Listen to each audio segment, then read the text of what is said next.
Cosmic miscalculation. The sky above Lake Superior cracked open on a quiet Tuesday morning.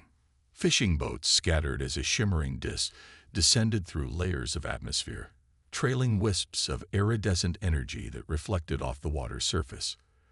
The vessel, nearly 400 meters in diameter, settled just above the gentle waves, hovering with impossible silence. Inside the command center of the Zandari research vessel, celestial cartographer, science director Vela Korim stared at the holographic displays with mounting horror. "This can't possibly be correct," she muttered, her four eyes blinking in rapid succession. "Run the temporal alignment again." Her assistant, junior researcher Mick Soul, worked frantically at the console. His slender, six-fingered hands moved across the translucent interface with practiced precision.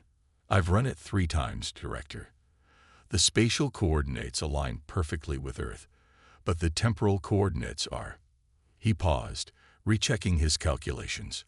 "We're approximately 238 years before our intended arrival point." Vela's skin shifted from its normal azure to a pale lavender, the Zandari equivalent of turning white with shock. 2 centuries. The Council authorized this expedition on the understanding that humanity would be primed for galactic integration. They're supposed to have achieved interplanetary colonization and quantum communication by now. According to our scans, Mick said, projecting a series of data streams onto the main display, they've barely established a primitive form of global electronic communication. Most of their energy still comes from burning fossil fuels. They haven't even unified their planetary governance. Vela pressed her palm against her forehead crest. "The navigation matrix must have malfunctioned during our jump through the Vorith corridor. Are you telling me we've revealed ourselves to a pre-contact civilization?" The ship's captain, Dex Rivar, entered the command center with heavy footsteps, his muscular frame tensed with concern. Unlike the scientific team's slender builds, military Zandari like Rivar were bred for strength. "We have a situation," he announced unnecessarily. "Local watercraft are approaching our position. Their primitive communication networks are exploding with activity," and he gestured toward one of the screens. "Their military aircraft will arrive within minutes." "Can we leave?" Vela asked. "Jump back into the corridor." Mick shook his head. "The drive needs 27 hours to recharge after the last jump." "Then we have no choice," Vela said. "We've violated the first contact protocols. We must minimize the damage." Captain Rivar straightened his posture. "I'll prepare a diplomatic team." Down on a lake, fishing guide Hannah Novak steadied her hands on the small outboard motor of her boat, keeping a safe distance from the enormous object hovering above the water. Her 3 passengers, tourists who had paid for a day of wally fishing, sat frozen in disbelief. "Should we go back?" one of them asked, his voice barely audible over the gentle lapping of waves against the hull. Hannah's eyes never left the craft. "We're the closest witnesses to humanity's first contact with alien life. I'm not going anywhere." Her phone buzzed incessantly in her pocket. First with texts from her sister, then notifications from every news app, and finally an emergency alert ordering all civilians to evacuate the area. She ignored them all. The air shifted. A section of the craft's underside slid open, revealing a soft blue light. 3 figures descended in a controlled hover toward the water's surface, then glided toward Hannah's boat. As they approached, Hannah could make out their features, humanoid, but distinctly alien.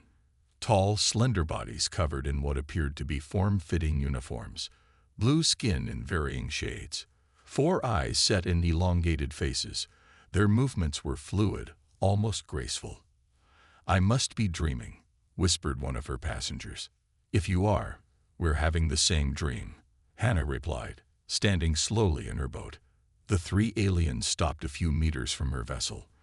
The one in the center, distinguished by more elaborate markings on its uniform, spoke. The sound was melodic but incomprehensible. Hannah shook her head. "I don't understand." The alien held up a small device. After a moment, it spoke again, And this time the words emerged as accented but recognizable English. "Greetings, inhabitants of Earth. I am Science Director Vela Korim of the Zandari Cooperative. We come in peace, though our arrival is premature." Before Hannah could respond, the roar of jet engines shattered the stillness. 4 military aircraft, F-35s from the nearby Air National Guard base, screamed overhead in formation. Behind Hannah, a Coast Guard vessel approached at full speed, its siren wailing. "Your military approaches," Vela observed calmly. "Will they attack?" Hannah found her voice. "Not if you're truly peaceful, but you've scared the hell out of everyone." Vela's 4 eyes blinked in sequence. An understandable reaction. "We request communication with your global leadership." Hannah couldn't help but laugh. "That's complicated. We don't have a single leader." Vela exchanged concerned glances with her companions. "This confirms our error. May I ask what year it is by your calendar?" "It's 2025, Hannah replied. The 3 aliens visibly reacted. The one on the right emitted a sound that might have been a curse. "We were intended to arrive in 2263, Vela explained. "A significant miscalculation. Within hours, the airspace and waters around the Zandari vessel were secured by a joint military presence. The National Guard established a perimeter on nearby shores.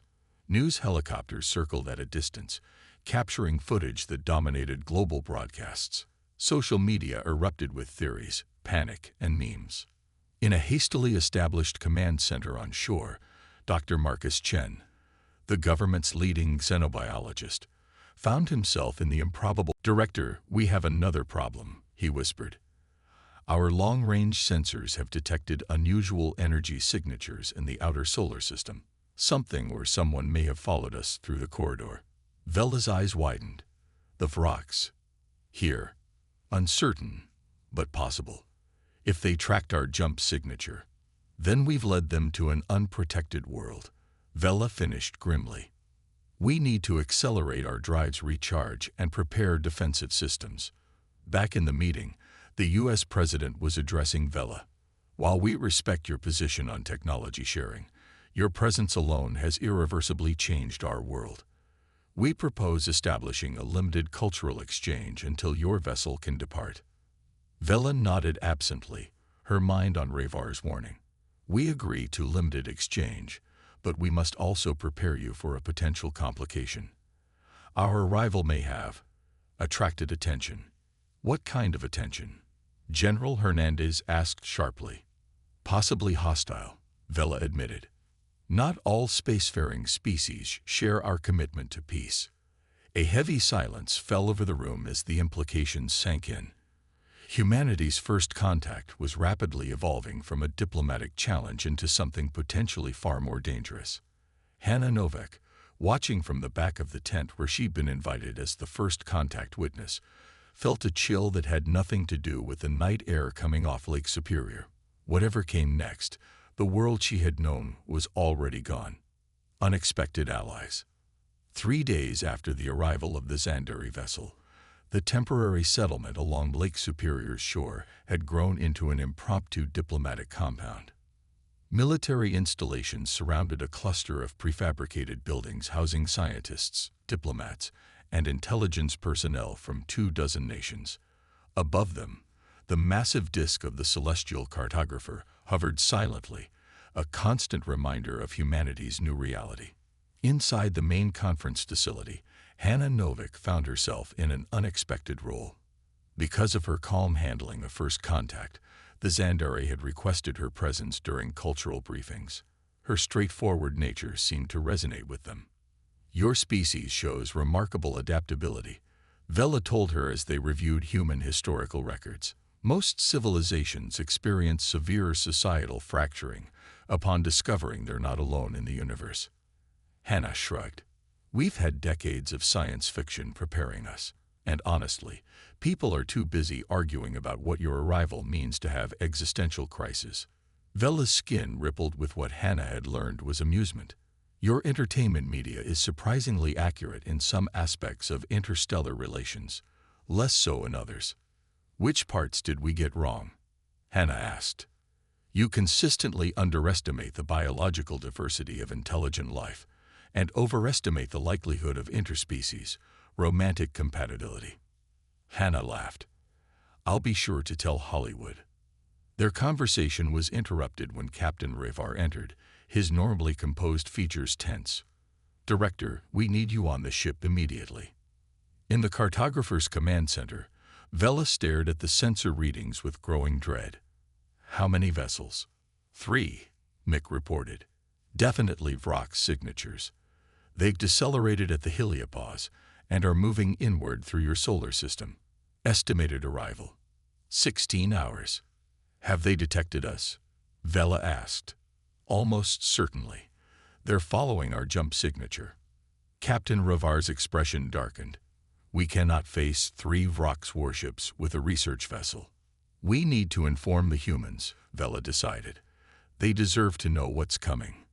Back on Earth, the revelation that potentially hostile aliens were approaching triggered immediate crisis protocols.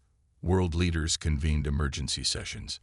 Military forces worldwide went to high alert, despite the futility of such preparations against vastly superior technology.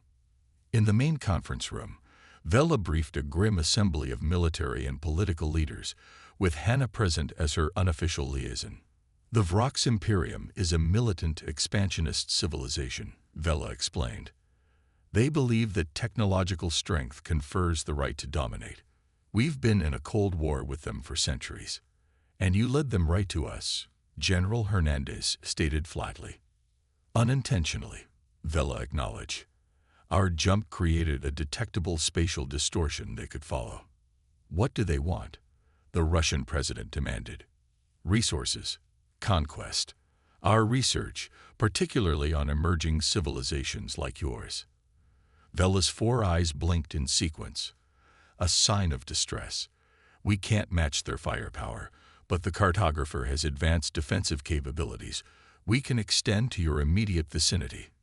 You're talking about protecting a few square miles while the rest of Earth remains vulnerable, Dr. Chen pointed out. It's all we can offer, Revar said. Our primary directive now is to protect our research and depart once our drive recharges, taking the Vrock's threat with us. The room erupted in angry protests. The Xandari were essentially offering to save themselves while leaving Earth defenseless. Amidst the shouting, Hannah noticed the U.S. president in quiet conversation with several military and scientific advisors. After a moment, he stood, silencing the room. Director Vela, would the Vrock ships be vulnerable to a sufficiently powerful electromagnetic pulse? Vela hesitated. Theoretically, yes. Their defensive shields prioritize protection against kinetic and energy weapons. A massive EMP could temporarily disrupt their systems, but you don't possess the capability to generate. We might, interrupted Dr. Abigail Wright, head of DRBA. We've been developing high-altitude EMP weapons as defensive measures. They're untested against advanced technology, but the physics should apply. Vela and Revar exchanged glances. How quickly could you deploy such weapons? Revar asked. Within hours. But we'd need precise targeting data on their vulnerabilities, which would require sharing restricted technical information, Vela said slowly. Information that could save our planet, Hannah pointed out. Vela's skin darkened with internal conflict. The non-interference protocols are clear. With respect, Director, Hannah said, those protocols assumed you'd arrive in 2263 when we'd be technological peers. You've interfered simply by being here now. The least you can do is help us survive the consequences. After tense deliberation, the Xandari agreed to a limited technology exchange focused solely on defensive capabilities. Dr. Wright led a team of international scientists aboard the cartographer, where Mick provided carefully curated technical specifications. Meanwhile, military forces worldwide mobilized whatever space-capable weapons they possessed, a pitifully inadequate arsenal against ships that could cross interstellar distances. Hannah found herself working alongside Vela, helping translate complex Xandari concepts into terms humans could understand. The aliens' four-dimensional thinking sometimes made their explanations incomprehensible to three-dimensional human cognition. "Your species thinks differently than ours," Hannah observed during a rare break. "Not just more advanced, fundamentally different. Yet equally valid," Vela replied. "That's something the Vroks never understood. They measure worth solely by technological achievement." As Earth's deadline approached, a desperate plan took shape. The Xandari would use their vessel's energy reserves to amplify Earth's electromagnetic weapons, hopefully disabling the Vrok ships long enough for the cartographer to complete its drive recharge and create a jump distraction. 12 hours later, the Vroks arrived in Earth orbit. 3 massive vessels, each bristling with weapon arrays, took position in a triangular formation. Their design was all sharp angles and jutting protrusions, in stark contrast to the Xandari's smooth, disc-shaped craft. Global communication networks flickered as the Vroks began scanning Earth's infrastructure. Then, a transmission reached every digital display on the planet simultaneously, a harsh, guttural voice speaking through an imperfect translator. "Primitive world. We claim this system by right of discovery. Surrender the Xandari criminals and prepare for assessment. Resistance will result in demonstration strikes."